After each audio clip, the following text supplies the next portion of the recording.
delighted to say that Tom Slater is with me, editor of Spiked Online. Very, very good morning to you. Thank you for joining us. I mean, I do want to hear from people on lots of different topics, and I want to hear your thoughts on both of these big topics, particularly about what Nigel Farage is going to say today as, top of the polls right now, but also, obviously, still these ongoing events, developments in Liverpool. Obviously, we have got an arrest, so we have to understand, that although no charges have been brought, we don't know if they will. We understand that the person arrested was the driver of the vehicle that ploughed into numerous people. 47 people injured, amazingly, extraordinarily, thank goodness no one has died.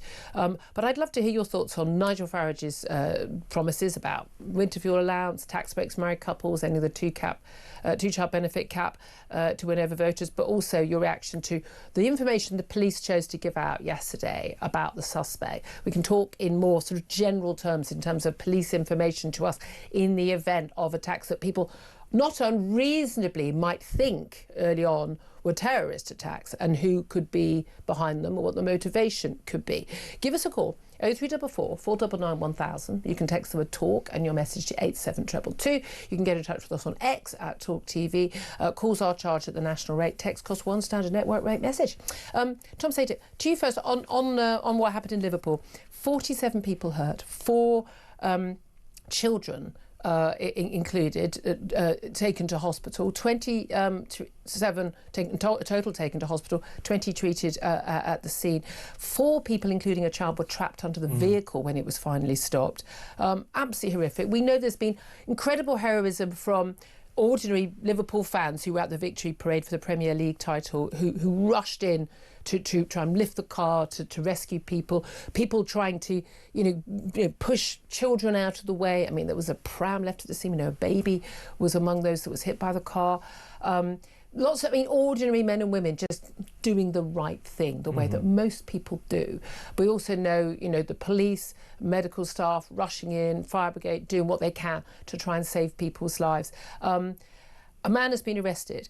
What did you make of the fact that the police announced very, very quickly that it was a 53-year-old white British man from the Liverpool area who was arrested at the scene, and the contrast with the trickling out very slowly of information after the Southport attacks? And indeed, I was looking at tweets that the Merseyside Police have released just in the last month about arrests made and even charges made, none of which mention the colour of anyone's skin. What did you make of it? No, it's striking, isn't it? I mean, obviously, first and foremost, what a horrendous tragedy for a city and a football club which have had a fair share of tragedies over the course of their history. It is absolutely incredible that at least so far no one has actually succumbed to their injuries, and also incredible, frankly, that driver managed to get out there alive, given the response that engendered from a furious crowd. I think the understandable response. Absolutely. It's absolute horror show, but the discussion naturally turns to how the police are dealing with it, the way in which they've trickled out this information. Could it have been prevented? No, absolutely. There is a marked contrast, I think that's fair to say, between how quickly they got out the information in relation to this suspect in contrast to what happened in Southport. There was the complicating factor in Southport, of course, of the murderer's age, which led, I think, to an extra level of caginess. He was 17. He was a few weeks from his 18th birthday, and a judge did actually later allow him to be named before his 18th birthday on the basis that by the time he went to court, he would be named as an 18-year-old. But I wouldn't expect to be given a suspect's name on the day or before charging. I think that's absolutely fair. But the fact that the police chose to say the word white, now a 53-year-old British man or just a 53-year-old man from the Liverpool area would have been reasonable. Now, I did court reporting. I know, I'm a real journalist. I used to sit in court, I know what I'm allowed and not allowed to report from a court proceeding, or what I'm allowed to report when someone's arrested or someone's charged. And a lot of it has changed in recent years. There's been a lot of more grey areas than there used to be, partly because of online speculation. We know after Southport there was a lot of speculation about that it was, completely made up nonsense, by dodgy accounts on far right, and genuine for it. That it was an asylum seeker, a migrant, that and then the police put out, no, this was it was someone born in Cardiff, and then of course there was that picture we later saw of him at the age of 7 or 12 or something as a Welsh choir boy, and of course this did not actually match what people on the scene were saying.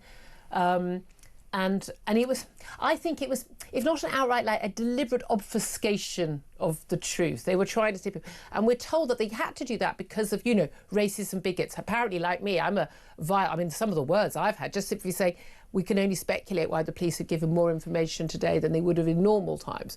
And a lot of people say, because if you don't say it's a white British man, then vile bigots and racists will start rioting. Do you think that's true? I certainly think that's part of their rationale. I mean, I think they've taken on a really low view of the public in these situations, which is, if you present them with too much information, particularly if it's information that might seem to point in a particular direction, then you're just going to have repeats of the scenes that we saw last summer. Because we're all naturally racist bigots. Just ready to go off, basically. Ready to go off at any moment. It's how they say, which is why there's this tendency to manage, to drip feed. At the same time, they've now got themselves into a really tricky situation where I think they recognise, and you saw it in the police inspectorate report into the handling of Southport and so on, that they were too slow to present the information, that this led to an information vacuum which was exploited by precisely the kinds of bad actors that you were describing earlier, who, even after what happened in Liverpool last night, and even after the information was presented, were continuing to cast doubt and try and imply that maybe something was being hidden from them there. And the difficulty then it's reasonable for people to not trust the police and the CPS and information. It is reasonable. And I guess the difficulty is because there has been that profound lack of trust, which has happened for quite understandable, reasonable reasons, as you say, is that they're kind of damned if they do, damned if they don't. If they just say a 53-year-old man from Merseyside, there will still be this kind of clamour of questioning. But what we would expect is consistency. That's what we expect. But again, remember with Axel Rudikapana, they also, on the day of the attack, which happened in the morning on the 29th of July, and he was eventually charged, I think, on the 31st. Yeah. But he was in custody within minutes of the attack. It wasn't like, we've got a manhunt. They had him in custody. He was seen by plenty of people. It wasn't. Within hours, certainly within a day, they had found ricin, and they had found an Al Qaeda terror manual on his computer. Okay, that wasn't released until way later, until long after he was charged, and he wasn't charged until October. Now, again, no other circumstances would you wait until October to charge him with those crimes after an attack in July. I think people are reasonable. I just find it extraordinary that.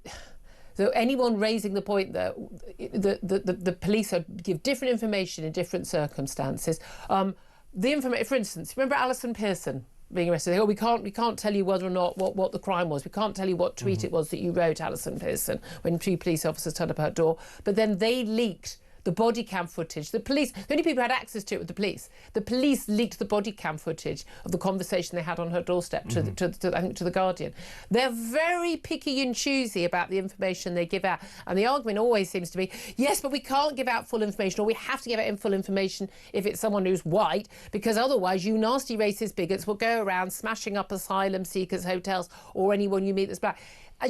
This is such a damning view that the police, the CPS, the authorities have of the general public. And it's one of those things where now, in the wake of any attack like this, we end up having a kind of prolonged lecture about why people shouldn't speculate, which I think, first of all, seems to be a distraction from usually the horror which has just taken place itself. Also, the issue after Southport, or even after what happened last night, and the kind of conspiratorial rumour mill that will start to swell, it's not individuals with 3 or 4 followers on X wildly pontificating, although that is still, shall we say, ill-advised at the moment. We don't know all of the facts. It's big accounts, people who should know better, who do know better, who's just pumping this stuff out because it means they get engagement and they get some money, and because of the fact it pushes their agenda.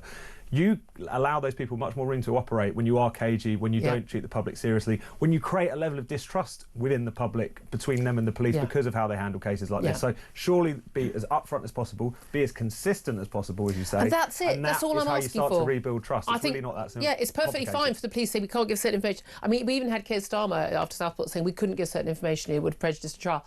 Rubbish. Absolute rubbish. What? Information about what he'd been charged with? Absolute rubbish. And there are other times when we get huge amounts of information beforehand. They pick and choose. And again, bear in mind, this is the same police force, Merseyside Police Force. I'd love to hear your thoughts on this. Give us a call, 0244 499 1000, and say our hearts go out to everyone in Liverpool dealing with this, because I'm absolutely terrified. I mean, look, there were so many people there at that parade. Everyone will know someone who was there. Everyone will know someone. And we're talking about children and people. I mean, it's amazing to watch some of the footage, and you see there's something to me. It's about the dads who literally like grab the kids and push the wives behind you. There's something just about like good people do the right thing. Most people, they're good people. They do the right thing, and the city coming together once again. Coming together for something that was wonderful and really meaningful as a Liverpool fan, winning the Premier League. Bearing in mind last time round they weren't allowed to celebrate because we had lockdown. But then actually coming together over really important stuff. I know football's important, but it's more people being alive and people actually surviving that. I mean, I don't know what other word people say. The car ploughed in. I mean, there was someone driving the car in. It was an attack. I mean, people felt attacked. People were killed. So people were hurt, but thankfully not killed. Some speculation, by the way, that the driver may have left a bar, may have been drunk. That's some of the speculation that is being reported today. So we'll keep you updated on any developments if the suspect who's currently under arrest is charged or not. We know that there is no terror link and no one else is being sought in relation to that crime. Let's also talk about something completely different. Benefits. Now, we know that Labour have been very, very big on, we're about tackling poverty, we're about, working people. A lot of people feel they are now the party of benefit claimants rather than the party of working people.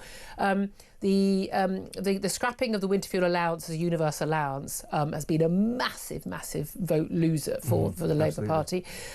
They had pledged to keep the end the two-child benefit cap when they can afford to. We've got to have a big press conference in 45 minutes from Nigel Farage in London. He's going to say he wants to return the winter fuel allowance to all pensioners, everybody, no matter even the highest earners. He wants to end the two-child benefit cap. He's going to scrap that. He also wants to bring in a marriage tax allowance, tax breaks effectively for married couples, to encourage people to get married, to form family units, but crucially to have more children. I'm asking today which of these policies would people support or not support, and tell us why. 0344 499 1000 is the number to have your say on that. What do you make? The winter fuel allowance, bring it back for everybody? I think that is clearly the politically sensible point, and I think that's the way to look at these measures, to be perfectly honest, is the fact that there will be arguments, the rights and wrongs of the winter fuel payments, whether or not it should be means tested, whether or not it should be universal. It's quite clearly become kind of political. It's a massive cut through that policy. It's something which came up time and again in the local elections, and I think it's therefore politically savvy for them to do this.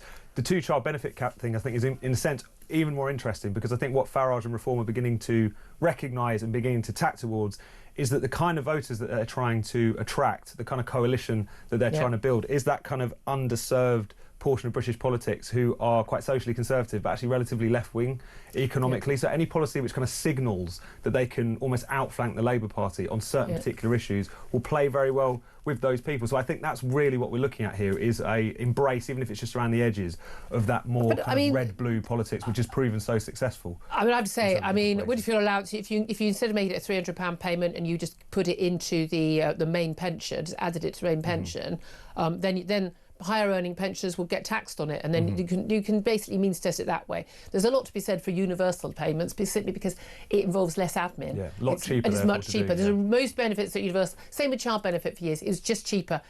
The people who get it, who don't need it, are already paying enough tax. They've covered it anyway. That's kind of the view. They don't need it, but also it gives people buy-in to the system. Absolutely, isn't it? I think it's insane to end the two-child benefit cap. The two-child benefit cap isn't the reason why families who aren't in work are on benefit, are receiving those benefits. The reason why they're in poverty is they don't work. And if you've got, 3 or more children, I suggest you should go out to work. It didn't apply to children who had been born before the policy was brought in. It was 2017 was the point at which any child born after that date. But there are people who'll be going on to benefits now, who single parents and the like. Well, then I'm sorry, Dad's going to have to pay more for you, and Mum is going to have to get a job. By the way, like most mums who are married to the fathers of their children, giving more money, and it's an extra like £3.5k a year out of your and my money to people who are not working because they've had more children, seems to me to be madness. Well, I suppose there's a couple of different arguments going on here. One of which is that there's a renewed interest, particularly on the right, on the kind of need to encourage various different kind of incentives people to have more and more children. I don't want to encourage people who don't work to have children. But their children are less likely to work ever. And the point being that any kind of thing within the system which might in some way kind of disincentivise that is probably one thing that they can patch these things together, along with the marriage tax breaks and so on that you're already talking about. I suppose the other thing, this is why Labour remain committed to it, which is whilst we can understandably look at the people's individual circumstances, bad choices that they're making, should the state be the ultimate guarantor of people making bad choices themselves? Absolutely not. But when you look at it purely through the lens of, will this measure help those children in terms of child poverty, this seems to be quite a We could give all of those children £1 million and that would help them, but is that the right... I know, but we could talk about anything like this. Yeah, no, exactly. No, that's my point. There's no evidence that this will actually make the children any better off. What the children need is their parents to be in work, or their parents to stop having more children. No, because one of the reasons why they're poor is because they're not in work, because they keep having more children. But you don't legislate for a perfect world or for perfect individuals. No, you don't. But you also don't provide perverse financial incentives for people to make the wrong decisions. But it's one of those things where... No, this is this idea that people who are on the lower level of income, whether it's benefits or not, don't make rational decisions. Yes, they do. Oh, no, of course they do. You're going to give someone an extra £3.5 grand to have another kid. But this becomes an argument against any form of welfare state, full stop. No, it doesn't. No, there's no safety net. You could take this to a certain level. No, safety net. If you're looking at a particular measure, which I think, as I say, in this context has more political significance than it really is even more of a kind of policy argument. On the Labour Party side, they're quite committed to it. They see it as the kind of unfinished business of the Brown government, child poverty and so on. On the reform side, I think it's purely what it symbolises, which is we can outflank Labour to the left on certain policies and cut through it. That's where I think really the debate is. But I don't think Nigel Farage or Richard Tice or anything, I don't think they actually believe in that policy. Listen, I want to get in one quick topic really quickly. Macron v Macron. What do you make of this extraordinary video of the plane? Brigitte Macron is just slightly off camera, but the door opens to the plane as they arrive in Vietnam. Emmanuel Macron, you see her hand just like sort of smashing into it, well, two hands actually, smashing to his face. He's sort of actually a little bit sort of, off kilter. And then he sees the camera, smiles at the camera and waves, and then they walk down, stony face, separate, down the plane steps. Initially, Élysée Palace claimed, this was AI, it wasn't real. It was real. There are lots of different cameras that caught it. And then they said, oh no, they were just having a laugh. It's like, there was nothing playful about this. This was a woman smashing her husband in the face. Well, anything like this, that's almost, shall we say, a private moment, which otherwise, if it wasn't for the angle of the camera, became public. I don't think it becomes something that's really difficult to say anything about it too definitively. Was it private? They're on a plane full of staff and crew. But again, we then end up kind of treating one little moment of interaction, which we otherwise wouldn't have seen if the camera was otherwise, hence as if it's like the Zapruder film. We're going for it frame by frame. Let's imagine if that camera had caught him doing that to her. But we all know why that's more significant, isn't it? But we do. Because in the other direction, because men are stronger than women. Yeah. Domestic violence and so on. Yeah. It's a slightly different but nevertheless, I'd love to hear your thoughts on that as well. 0244 499 1000. Going to take a quick break now.